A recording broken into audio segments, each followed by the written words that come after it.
ಇನ್ನು ಬೆಳಗಾವಿಯಲ್ಲಿ ಹೊರಗಿನವರು ವರ್ಸಸ್ ಒಳಗಿನವರು ಟೀಕಾಸ್ತ್ರ ಶುರುವಾಗಿದೆ. ಜಗದೀಶ್ ಶೆಟ್ಟರ್ ವಿರುದ್ಧ ಲಕ್ಷ್ಮೀ ಹೆಬ್ಬಾಳ್ಕರ್ ವಾಗ್ದಾಳಿ ನಡೆಸಿದ್ದಾರೆ. ಬಿಜೆಪಿ ವಿರುದ್ಧ ಲೋಕಲ್ ಅಸ್ತ್ರವನ್ನ ಪ್ರಯೋಗ ಮಾಡಿದ್ದಾರೆ ಲಕ್ಷ್ಮೀ ಹೆಬ್ಬಾಳ್ಕರ್. ಜಗದೀಶ್ ಶೆಟ್ಟರ್ಗೆ ಕೌಂಟರ್ ಕೊಟ್ಟಿದ್ದಾರೆ ಲಕ್ಷ್ಮೀ ಹೆಬ್ಬಾಳ್ಕರ್ ಅವರು.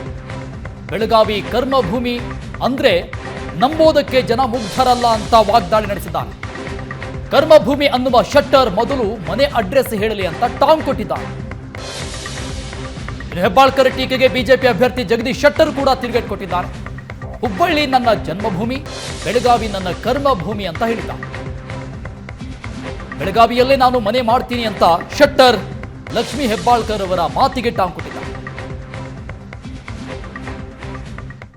ನೋಡಿ, 6 ಸಾರಿ ಅಲ್ಲಿ MLA ಆಗಿ ಆರಿಸಿ ಬಂದಿದ್ದಾರೆ ಹುಬ್ಬಳ್ಳಿ ಸೆಂಟ್ರಲ್ ಕ್ಷೇತ್ರದಲ್ಲಿ. 6 ಸಾರಿ ಮತ್ತೆ ಬಿಟ್ಕೊಟ್ಟು ಇದು ನನ್ನ ಕರ್ಮಭೂಮಿ ಅಂತ ಹೇಳಿದ್ರೆ ಬೆಳಗಾವಿಯವರೇನೋ ಅಷ್ಟು ಮುಗ್ಧ ಅಂತ ತಿಳ್ಕೊಂಡಿದ್ದಾರಾ?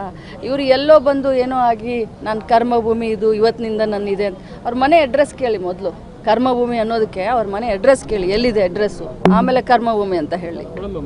ಹಾಗಾದರೆ ಪಕ್ಷದಲ್ಲಿ ಇಷ್ಟೊಂದು ಜನ ಟಿಕೆಟ್ ಆಕಾಂಕ್ಷಿಗಳಾಗಿದ್ರು, ಅವ್ರ ತರುವಾಯ ಪಕ್ಷ ಅವ್ರಿಗೆ ಯಾರಿಗಾದರೂ ಬೆಳಗಾವಿ ಲೋಕಲೈಟಿಗೆ ಯಾರಿಗಾದರೂ ಒಬ್ಬರನ್ನ ಸಹೋದರಿ ಮಂಗಳಾ ಅಂಗಡಿ ಅವರು ಸಪೋರ್ಟ್ ಮಾಡಬಹುದಾಗಿತ್ತಲ್ಲ. ಕುಟುಂಬ ನೆಕ್ಸ್ಟ್ ಅಂತ ಹೇಳಿ ಕುಟುಂಬ ಸದಸ್ಯರಾದಂಥ ಬೀಗರಾದಂಥ ಶೆಟ್ಟರ್ಗೆ ಯಾಕೆ ಸಪೋರ್ಟ್ ಮಾಡಿದ್ರು?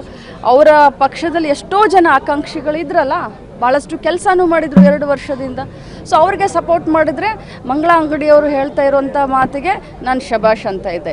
ಇವತ್ತು ಅವರು ಈ ಹೇಳುವಂಥ ಮಾತೇನಿದೆಯಲ್ಲ, ಇದು ಜನರ ದಿಕ್ಕನ್ನು ತಪ್ಪಿಸ್ಲಿಕ್ಕೆ ಹೊರತಾಗಿ ಹೇಳ್ತಾ ಇದ್ದಾರೆ ಪಕ್ಷ ಮೊದಲು ಪಕ್ಷ ಮೊದಲು ಪಕ್ಷ ಮೊದಲು ಅಂತಂದರೆ ಸಾಮಾನ್ಯ ಕಾರ್ಯಕರ್ತರನ್ನ ಕೊಡಬಹುದಾಗಿತ್ತಲ್ಲ.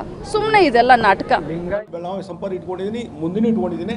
ಮತ್ತು ಇವತ್ತು ಒಬ್ಬ ಲೋಕಸಭಾ ಕ್ಷೇತ್ರದ ಅಭ್ಯರ್ಥಿಯಾಗಿ ನಾನು ಬರುವಂಥ ದಿವಸಗಳಲ್ಲಿ ಇಲ್ಲೇ ಮನೆಯನ್ನು ಮಾಡ್ತೀನಿ, ಇಲ್ಲೇ ವಾಸವಾಗಿರ್ತೀನಿ.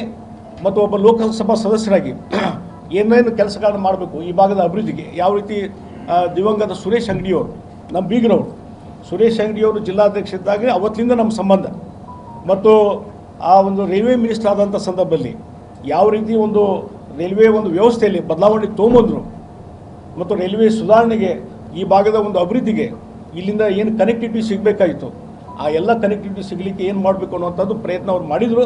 ಮತ್ತು ಪ್ರತಿ ಹಂತದಲ್ಲಿ ನಮ್ಮ ಜೊತೆ ಚರ್ಚೆಯನ್ನು ಮಾಡ್ತಿದ್ರು ಈ ಭಾಗದ ಅಭಿವೃದ್ಧಿಗೆ ಮತ್ತೊಂದು ಯಾವ ರೀತಿ ಮಾಡಬೇಕು ಅನ್ನುವಂಥದ್ದು. ಹೀಗಾಗಿ ಅವರ ಒಂದು ಸಾಧನೆಗಳು ಇವತ್ತು ನಮ್ಮ ಕಣ್ಣು ಮುಂದಿದ್ದಾವೆ. ಈಗಿನಲ್ಲಿ ನಾನು ಹೇಳ್ತೀನಿ,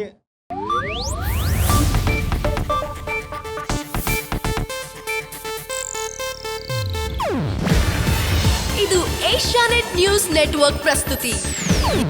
ನೀವು ನೋಡ್ತಿದ್ದೀರಾ ಏಷ್ಯಾನೆಟ್ ಸುವರ್ಣ ನ್ಯೂಸ್.